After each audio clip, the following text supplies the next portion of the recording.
अस्सलाम वालेकुम। शादी के कुछ अर्सा बाद एक सास अपनी बहू से कहती है कि इधर आओ, मेरे पास बैठो और मेरी बात सुनो। बहू उसके पास बैठ गई। सास ने कहा कि अक्सर मैं तुम्हारे साथ गुस्से में बात कर जाती हूँ, सख्त जुमले बोल जाती हूँ और काम भी घर का सारा बोलती हूँ, लेकिन तुमने कभी गुस्से का इजहार नहीं किया। इसकी क्या वजह है? तुम्हारे चेहरे पे कभी थकावट नहीं हुई, कभी उकताहट नजर नहीं आई। बहू ने सास की तरफ प्यार से देखा और मुस्कुरा के बोली कि मैं आपको एक बात बताती हूँ। मेरी वालिदा अक्सर घर के सारे काम मुझसे करवाती थी। एक तरफ मैंने स्कूल भी पढ़ना होता था, होमवर्क भी करना होता था और घर के सारे काम भी माँ के साथ करवाने होते थे। और अगर कोई काम गलत हो जाए तो उस पर डांट देती थी। कभी कभी नुकसान हो जाए काम करते हो या कोई चीज टूट जाए तो मुझे मारती भी थी। मुझे बचपन में ऐसे लगता था कि ये मेरी माँ मेरी सकी माँ नहीं है और शायद मैं इसकी सौतेली बेटी हूँ। जो जो वक्त गुजरता गया मैं बड़ी होती गई, हत्ता कि कॉलेज जाने लग पड़ी। कॉलेज से वापसी पर भी अपना होमवर्क करने के बाद मुझे घर के सारे काम करने होते थे।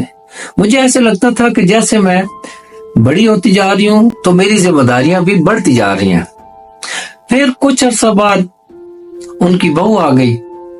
अब होना तो ये चाहिए था कि बहू घर के काम में उनके साथ ज्यादा तावन करती और मेरा काम का बोझ कुछ हल्का होता, लेकिन ऐसा नहीं हुआ। मुझे अक्सर माँ अपनी बहू की काम भी करने को कह देती और मजे की बात है वो अपनी बहू को नहीं डांटती थी, वो मुझे ही डांट देती थी। मैं इस बात पे बड़ी हैरान होती थी कि ऐसा क्यों है। फिर ऐसे हुआ कि आप लोगों ने जब मेरा रिश्ता मांगा, शादी करीब आई, तो शादी से 1-2 दिन पहले मेरी वालिदा ने मुझे अपने पास बिठाया और प्यार से बोली कि बेटा 2 दिन बाद तुम्हारी शादी है, मेरी बात गौर से सुनो। तुम ये समझना कि आज तक मैं तुम्हारी सास थी और अब आज से मैं तुम्हारी माँ हूं। मैंने कोशिश की है तुम्हें घर के सारे काम उसकी इतनी प्रैक्टिस करवा दूं और इतना काम तुझसे लिया है कि अगर तू अगले घर में जाए और वहां पे तुम्हारी जिम्मेदारियां बढ़ जाएं तो तुम्हें ऐसे न लगे कि तुम किसी मुसीबत में आ गई हो।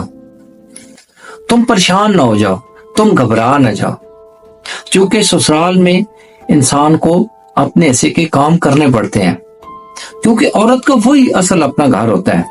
बेटियां वालिदैन के पास मेहमान होती हैं। इसलिए मैं जितनी अच्छी प्रैक्टिस तुम्हारी करवा सकती थी वो मैंने काम की करवाई है। हालात को संभालने की, चीजों को समझने की, हर चीज सिखाई है तुम्हें। तो वहां जाके अगर तुम्हारे साथ थोड़ा सख्त बात कर जाए, काम का बोले, तो यही समझना कि जैसे मैं तुम्हारी माँ थी वो तुम्हारी माँ है। और कभी भी उसकी बातों पे ऐसी गुस्सा न करना जैसे एहतरामन मेरी बात पे तुम गुस्सा नहीं करती थी, मेरी सख्ती बर्दाश्त करती थी, मुझे आगे से जवाब नहीं देती थी, क्योंकि माँ है। ऐसे ही वो भी तुम्हारी माँ है। फिर वो अपनी सास की तरफ देख के मुस्कुरा के बोली कि बेशक बाज़ दफा आप सख्त बात भी कर जाती हैं, कोई सख्त जुमला बोल जाती हैं, काम भी डालती हैं और काम की कोई खास तारीफ भी नहीं करती हैं, लेकिन यकीन करें कि आप मेरी वालिदा से ज्यादा सख्ती मुझ पे कर ही नहीं सकती। इसलिए बस मैं अपने काम करती हूँ और अगर आप डांटे भी तो उसे हंस मुस्कुरा के सह जाती हूँ कि आप चाहें भी तो मेरी माँ जितनी सख्ती नहीं कर सकती।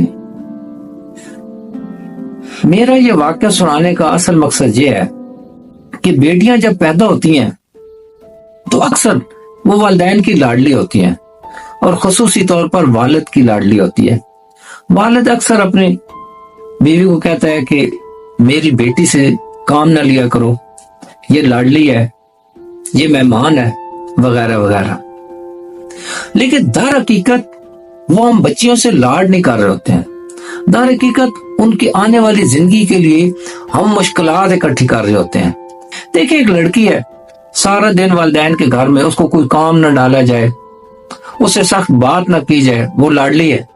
جب وہ اگلے گھر جاتی ہے تو اسے ذمہ داریاں سنبھالنی ہوتی ہیں۔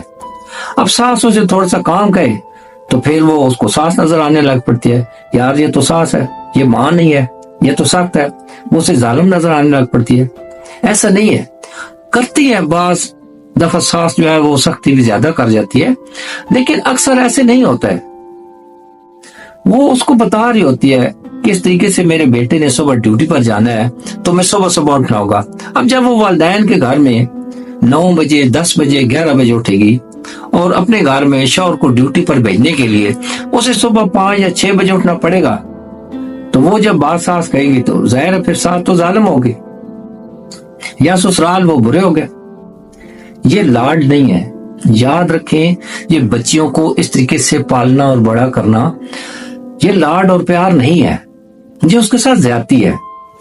اس کو اس ماحول کے لیے تیار کریں جس ماحول کے لیے عورت خلق کی گئی ہے، عورت اپنا گھر چلانے کے لیے۔ آپ یقین کریں، میں نے خود اپنی زندگی میں بھی میں نے 1-2 ریلیٹیو دیکھی ایسی عورتیں، وہ اپنی بیٹیوں سے بہت کام لیتی تھی۔ شروع میں بھی سوچتا تھا کہ یار ان بیچاری نے آگے بھی جا کے اتنا کام کرنا ہوتا ہے، سختی سہنی ہوتی ہے، اور یہ گھر میں ایسے کر رہی ہے۔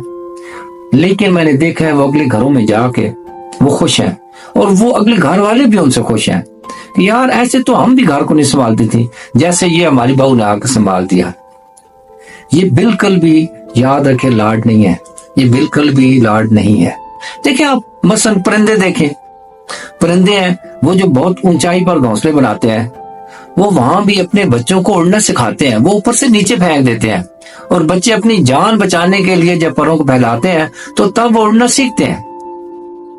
کوئی بھی پرندہ ہے جو مادہ ہے، جو ماں ہے بچوں کی، وہ اگر کہے کہ نہیں یہ تو گھونسلے سے باہر نکلیں گے تو گر جائیں گے بچے، زخمی ہو جائیں گے، ایسے تو ہمیشہ وہ گھونسلے میں بیٹھے رہے، ان کو کبھی اڑنا ہی نہ آئے، وہ کیسے جئیں گے، وہ اپنی خوراک کیسے حاصل کریں گے؟ اسی طریقے سے ہم تو انسان ہیں، اشرف المخلوقات ہیں۔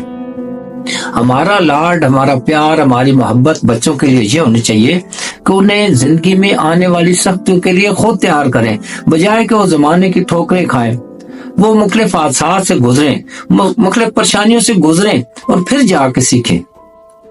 انہیں پہلے ایسے تیار کریں کہ اگلی زندگی میں ان کے لیے آسانیاں ہوں۔ ہمیشہ یاد رکھیں کہ بچیوں کی ایسی پرورش کریں کہ آنے والی زندگی میں آنے والی مشکلات ان کو مشکلات نہ لگیں، بلکہ وہ ان کے لیے ایک روٹین معاملات ہوں۔ ہمیشہ یاد رکھیں یہی لاڈ ہے، یہی پیار ہے اور یہی محبت ہے کہ اپنی بیٹیوں کو آنے والے وقت کے لیے تیار کریں، اگلی زندگی میں آپ کو بھی سکون ہو اور اس بچی کو بھی سکون ہو۔ بہت شکریہ، سلامت رہیں، اللہ حافظ۔